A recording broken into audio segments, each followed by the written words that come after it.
मरुस्थल का निर्माण कैसे हुआ है, मरुस्थल क्या होते हैं और भारत में मरुस्थल कहाँ पाए जाते हैं, इन सभी बातों की जानकारी मैं इस वीडियो में देने जा रही हूँ। तो आप इस वीडियो के अंत तक बने रहिए। तो चलिए दोस्तों, मैं आगे बढ़ती हूँ। नमस्कार, मैं हूँ नीतू, आप लोग को स्वागत करती हूँ अपने YouTube channel SND study centre में। ठीक है, अब आगे बढ़ते हैं कि मरुस्थल क्या होते हैं, आखिरकार मरुस्थल किसको बोला जाता है। तो मरुस्थल वैसे क्षेत्र को बोला जाता है जहाँ पे बहुत ही कम बारिश होती है, यानी कि वार्षिक वर्षा उसका 150 मिलीमीटर ही होता है। ठीक है, वार्षिक वर्षा 150 मिलीमीटर से भी कम होता है, वैसे क्षेत्र को मरुस्थल की श्रेणी में रखा जाता है। अब इसका जो भारत में अरावली पर्वत के उत्तर पश्चिम, भारत में जो अरावली पर्वत है, भारत में अरावली पर्वत, अरावली पहाड़ी, उसके उत्तर पश्चिम और पश्चिम किनारे पर बालू के टिब्बा से ढका एक तरंगित मरुस्थलीय मैदान है जिसको थार मरुस्थल कहा जाता है। तो अब थार मरुस्थल जो है वो क्या है, आप ये बातें समझ गए कि मरुस्थल क्या होते हैं। तो मरुस्थल वैसे क्षेत्र को कहा जाता है जहाँ पे बहुत ही कम वर्षा होती है, यानी कि मिनिमम 150 मिलीमीटर से भी कम वार्षिक वर्षा होती है, उसको मरुस्थल बोलेंगे। अब भारत में जो अरावली पहाड़ी है जो उत्तर पश्चिम में है, वहाँ पे बालू का जो ढेर होता है, बालू का टिब्बा जो ढका हुआ होता है ना, उसको थार बोलते हैं। उसके तरंगित मरुस्थल मैदान को थार बोलते हैं, थार मरुस्थल बोलते हैं। अब जानते हैं ये टिब्बा क्या होता है। टिब्बा क्या होता है, जो बालू के जो टिब्बे होते हैं ये क्या होते हैं, जो तरंगित होकर थार मरुस्थल का निर्माण करते हैं, ये टिब्बा क्या होता है। ठीक है, तो चलिए आगे बढ़ते हैं।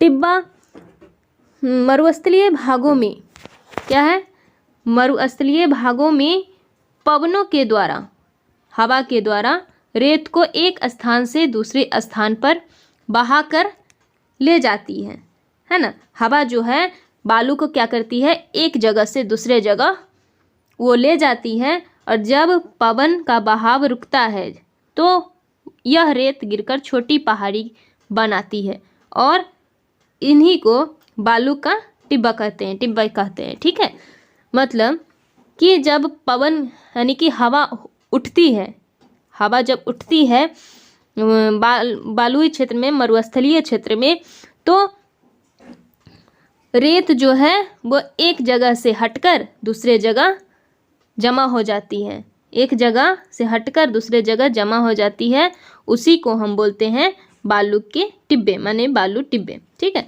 अब तरंगित यहाँ पे बोला गया है कि तरंगित क्या होता है, कि तरंगित जिसमें तरंग होते हैं, जिसमें तरंग होते हैं या लहर उठ रही होती है, उसी को तरंग बोलते हैं। ठीक है, अब ये जो है हम थार मरुस्थल के बारे में बात किए। अब ये थार मरुस्थल है कहाँ, तो थार मरुस्थल राजस्थान में। कहाँ है, तो थार मरुस्थल जो है वो राजस्थान में है, और राजस्थान जो है वो भारत में है। ठीक है, इसका कुछ भाग जो है, थार मरुस्थल का कुछ भाग पंजाब में भी है, हरियाणा में भी है और गुजरात में भी है। ठीक है, इन सभी भागों में भी थार मरुस्थल पाए जाते हैं। और इस क्षेत्र की जो सबसे बड़ी नदी है उसको लूनी नदी बोलते हैं। ठीक है, इस क्षेत्र की सबसे बड़ी नदी है वो लूनी नदी है, जैसा कि आप यहाँ पे देख सकते हैं। मैं आपको जूम करके दिखा रही हूँ, देखिए ये जो है ये लूनी नदी है, ये लूनी नदी है। ठीक है, ये लूनी नदी है आपका।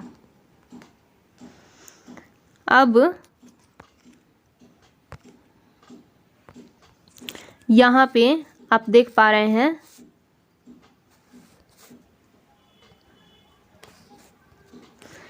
ये जो आपको फिगर दिख रही है, ये है बालू का टिब्बे, जो ये खड़ी हो रही है, मतलब कि ये पहाड़ों जैसी बन रही है। ये थार डेजर्ट है, ये थार डेजर्ट है जो पंजाब में भी, हरियाणा में भी और गुजरात में भी फैली हुई है। ठीक है, अगले तरफ चलते हैं। अगली है कि बरकान। बरकान का विस्तार बहुत अधिक क्षेत्र पर होता है। दोस्तों, यहाँ बरकान जो है ये बालू का एक टीला ही है, मतलब कि जब राजस्थान में अलग अलग टीला बन जाता है बालू का, तो उसका एक अलग अलग नामकरण हो जाता है। उसी में से एक है बरकान, जो अर्धचंद्राकार आकार का दिखता है। ये जो बरकान है ये बहुत अधिक क्षेत्र में इसका विस्तार होता है, जो भारत पाकिस्तान सीमा के समीप है। कहाँ पे? ये जो भारत पाकिस्तान का सीमा है, ये भारत पाकिस्तान का जो सीमा है, यहीं पे इसका विस्तार है। इसका जो ढाल है वो ढाल के आधार पर थार मरुस्थल को दो भाग में बांटते हैं। ढाल के आधार पर थार मरुस्थल को दो भागों में बांटते हैं। पहला है ऊपरी भाग, है ना, और दूसरा है दक्षिणी भाग। पहला ऊपरी भाग और दूसरा दक्षिणी भाग। ऊपरी भाग उसको बोलते हैं जो पाकिस्तान, जिसकी ढाल पाकिस्तान के सिंध प्रांत की ओर हो, मतलब पाकिस्तान के सिंध प्रांत की ओर हो, मतलब इधर अगर सिंध होगा, इधर अगर सिंध होगा तो इसके ओर इसकी ढाल होगी, है ना, ऐसे इसकी ढाल होगी। तो ये हो गई ऊपरी भाग। अब दक्षिणी भाग की बात करें तो जिसकी ढाल कच्छ की रण की ओर होगी, मतलब ये गुजरात है तो इसकी ढाल ऐसे कच्छ की रण की ओर होगी। ठीक है, तो अब कच्छ की रण जो है इसको सफ़ेद मरुस्थल भी बोला जाता है। कच्छ की रण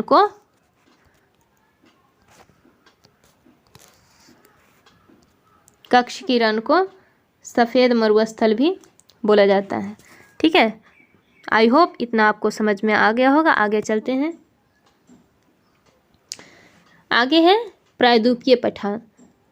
तो दोस्तों, प्रायद्वीपीय पठार क्या होता है, इसका निर्माण कैसे हुआ और भारत में ये किधर होता है। इसका जो निर्माण है वो गोंडमाना भूमि के टूटने एवं अपवाह के कारण पुराने क्रिस्टलीय, आग्नेय तथा रूपांतरित शैलों से बना एक मेज की आकृति वाला स्थल है।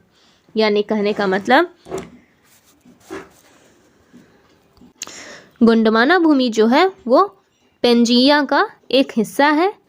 ठीक है, तो इसी के टूटने से, गोंडमाना भूमि के टूटने से और इसको बहा के ले गया। गोंडमाना भूमि जब टूटा और इसकी अपवाह हुई तो इसके कारण पुराने क्रिस्टल, आग्नेय और रूपांतरित शैल का निर्माण हुआ और इसका जो आकृति बना वो एक मेज की तरह बना। ठीक है, इस पठारी भाग में चौड़ी तथा छिछली घाटियाँ एवं गोलाकार पहाड़ी है, मतलब ये पूरा का पूरा पठारी भाग है।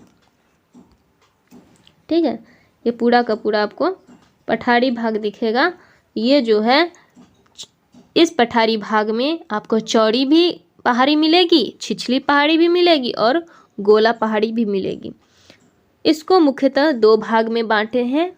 इस पूरे प्रायद्वीपीय पठार को मुख्यतः दो भाग में बांटा जाता है। पहला मध्य उच्च भूमि और दूसरा ढक्कन का पठार। पहला है मध्य उच्च भूमि और दूसरा ढक्कन का पठार। तो दोस्तों, यहाँ पे आप देख पा रहे हैं कि प्रायद्वीपीय पठारों को पठारों का पठार कहते हैं। प्रायद्वीपीय पठार को क्या बोलते हैं? पठारों का पठार बोलते हैं। वो क्यों बोलते हैं? क्योंकि ये अनेक प्रकार के पठारों से, अनेकों पठारों से मिलकर बना होता है, मतलब बहुत सारे पठार इसमें बने हुए हैं, इसलिए इनको पठारों का पठार बोलते हैं। ठीक है, आगे है मध्य उच्च भूमि। मध्य उच्च भूमि में क्या होता है, तो ये नर्मदा नदी के उत्तरी भाग जो कि मलवा के पठार के अधिकतम भागों पर फैला है।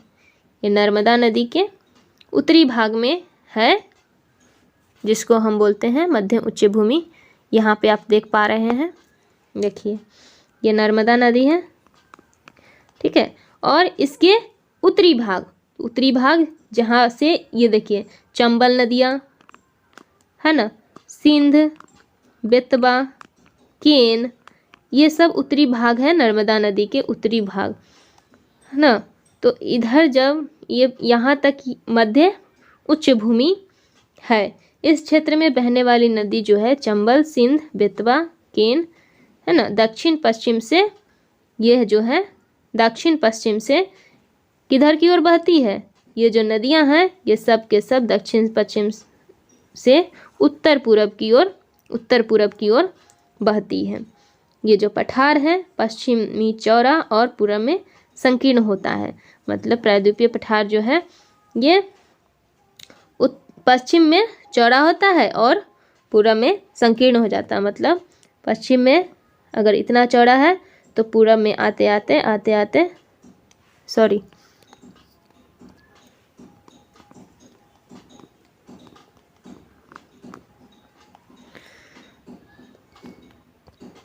अगर पश्चिम में ये ऐसा है ना, तो पूरब में जाते जाते ये संकीर्ण हो जाता है। इस प्रकार से संकीर्ण हो जाता है, ठीक है।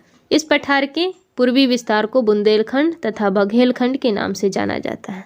यहाँ पे देखिए, आप देख रहे हैं बुंदेलखंड प्लेट्यू और बघेलखंड प्लेट्यू। तो ये दोनों इस पठार के पूर्वी विस्तार को बुंदेलखंड और बघेलखंड के नाम से जाना जाता है, प्रायद्वीपीय पठार को, ठीक है। अब आगे बढ़ते हैं। आगे है ढक्कन का पठार। ढक्कन का पठार आप यहाँ पे जैसा कि देख पा रहे हैं, यहाँ देखिए ये जो ढक्कन का पठार है ये त्रिभुजाकार का होता है, ऐसे त्रिभुजाकार का होता है, ठीक है। ये ढक्कन का पठार है। तो दक्षिण का पठार एक त्रिभुजाकार भूभाग का है, ये त्रिभुजाकार का होता है जो नर्मदा नदी के दक्षिण में स्थित है। यहाँ पे देखिए ये नर्मदा नदी है, यहाँ पे आपको दिखाई दे रहा होगा, मैं देखिए यहाँ पे नर्मदा नदी है। नर्मदा नदी के जस्ट नीचे ये दक्षिण है, दक्षिण में स्थित है, ठीक है। उत्तर में इसके चौड़े आधार पर सतपुरा की श्रृंखला, मतलब ये जो है यहाँ से लेके यहाँ तक जो है इसके चौड़े आधार है ना, आधार जो है इसके चौड़े हैं और इन्हीं चौड़े आधार पे सतपुरा की श्रेणी है, ठीक है। सतपुरा की श्रेणी है और पूर्वी विस्तार महादेव, कैमूर की पहाड़ी तथा मैकाल श्रृंखला है। पूर्वी विस्तार में मतलब इस तरफ महादेव, कैमूर और मैकाल की श्रृंखला पाई जाती है, ठीक है। और इसकी जो दक्षिण का पठार पश्चिम में ऊंचा और पूरब की और कम ढाल वाला होता है। मतलब ये दक्कन का जो पठार है वो पश्चिम में ऊंचा होता है, पश्चिम में क्या होता है, ऊंचा होता है, लेकिन पूरब में इसकी ढाल जो होती है वो कम जाती है। दक्षिण के पठार के पूर्वी एवं पश्चिमी सिरे पर पूर्वी तथा पश्चिमी घाट स्थित है ना, जैसा कि आप यहाँ देख रहे हैं। ये पूर्वी, ये है पूर्वी सिरे पर पूर्वी घाट और पश्चिमी सिरे पर पश्चिमी घाट, ठीक है। ये दोनों घाट स्थित है दक्कन पठार में, दक्षिण के पठार में। और पश्चिमी घाट का जो लंबाई है वो 900 से 1600 मीटर है और पूर्वी घाट की 600 मीटर, और पश्चिमी घाट ज़्यादा ऊंचा होता है पूर्वी घाट की अपेक्षा, ठीक है। अब यहाँ पे आप देख पा रहे हैं पश्चिम से पूरब की ओर 3 महत्वपूर्ण गारो, खासी तथा जयंतिया श्रृंखला पाई जाती है। मतलब कि अगर आप इधर से पूरब की ओर जाएंगे तो आपको ये 3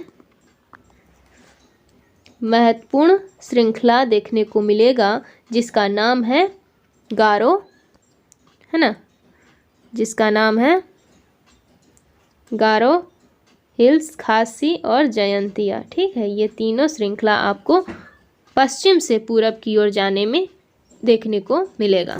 ठीक है, अब है पूर्वी घाट का विस्तार महानदी घाटी से दक्षिण में नीलगिरी तक है। ये जो पूर्वी घाटी का जो विस्तार है, ये घाटी, इसका जो विस्तार है वो कितना है, तो महानदी से लेके, मतलब यहाँ से लेके और नीलगिरी पहाड़ी तक है, यहाँ से लेके नीलगिरी पहाड़ी तक है। मतलब जहाँ इसकी शुरुआत होती है ये महानदी और यहाँ पे नीलगिरी पर ख़त्म होता है। ठीक है, पूर्वी घाट का सबसे ऊंचा जो शिखर है उसको महेंद्रगिरी बोलते हैं। क्या बोलते हैं? महेंद्रगिरी बोलते हैं। महेंद्रगिरी जो शिखर है उसकी जो लंबाई है 1500 मीटर है। ये पूर्वी घाट का सबसे ऊंचा शिखर है। ठीक है, अब आप देख पा रहे हैं पश्चिम घाट में, अब कहाँ आप देख रहे हैं? पश्चिम घाट में। पश्चिम घाट में आप देख रहे हैं कि पश्चिमी घाट में पर्वतीय वर्षा होती है। कैसा वर्षा होता है? यहाँ पे आप देख रहे हैं कि ये है पश्चिमी घाट। ठीक है, पश्चिमी घाट है और पश्चिमी घाट में पर्वतीय वर्षा होती है। क्यों होता है पर्वतीय वर्षा?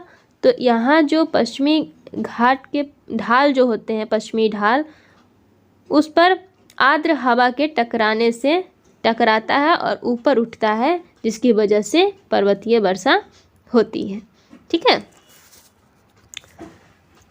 आर्द्र हवा टकराती है उस पहाड़ी से, पर्वत से, और ऊपर उठती है, जिससे क्या होती है? वर्षा होती है। तो पश्चिमी घाट में पर्वतीय वर्षा ही होती है। और पश्चिमी घाट की ऊंचाई जो है उत्तर से दक्षिण की ओर बढ़ती है। इसकी जो ऊंचाई है उत्तर से दक्षिण की ओर बढ़ती है। ये जो है इधर की अपेक्षा इधर में इसकी ऊंचाई क्या है? ज़्यादा है, यानी कि हाई है। ठीक है, अब है कि इस भाग के ऊंचे शिखर अन्नामुड़ी तथा डोडा बेट्टा है ना। यहाँ पे इस भाग का जो सबसे ऊंचे शिखर है यहाँ पे, ठीक है, दो ऊंचे शिखर है, अन्नामुड़ी और डोडा बेट्टा, जिसमें से सबसे ज़्यादा अनाईमुड़ी का है। सबसे ज़्यादा अनाईमुड़ी का है। कितना है? 2695 मीटर। दूसरा पर है डोडा बेट्टा, जिसका है 2633 मीटर। ये है पश्चिमी घाट का सबसे ऊंचा शिखर। ठीक है, अब है प्रायद्वीपीय पठार। प्रायद्वीपीय पठार जो है उसमें काली मिट्टी पाई जाती है। प्रायद्वीपीय पठार में लगभग काली मिट्टी पाई जाती है और इसको हम डक्कन ट्रैप बोलते हैं। काली मिट्टी पाई जाती है, इसको डक्कन ट्रैप बोला जाता है। ठीक है, प्रायद्वीपीय पठार के पश्चिमी एवं उत्तर पश्चिमी के किनारे पर अरावली पर्वत की पहाड़ियाँ स्थित हैं। यहाँ पे आप देख पा रहे हैं ये अरावली पर्वत है और अरावली पर्वत के ऊपर थार डेजर्ट है, थार मरुस्थल जो आप देखे हैं, है ना। और यही चीज़ आप यहाँ पे देखे हैं कि ये जब इधर जाती है उत्तर साइड में तो ये पाकिस्तान के समीप और ये रण ऑफ कच्छ में आती है, तो इसे इस मरुस्थल को सफ़ेद मरुस्थल बोलते हैं। ठीक है, तो आई होप आपको ये सब समझ में आ गया होगा। अगर नहीं आया हो तो कमेंट कीजिए, मैं कोशिश करूँगी कि आपको अच्छे से अच्छे समझ में आए, जिसके लिए मुझे और भी इजी वे में आपको समझाना होगा। मैं हर संभव प्रयास करूँगी। तो प्लीज़ आप इस चैनल पर नए हैं तो सब्सक्राइब कर दें और लाइक कमेंट शेयर ज़रूर करें, ताकि मेरा हौसला जो है वो बढ़े और मैं आपके लिए और भी अच्छे और ट्रिकी टाइप का क्वेश्चन नोट्स बनाऊं, जिससे आपको सुविधा हो सके। Thank you.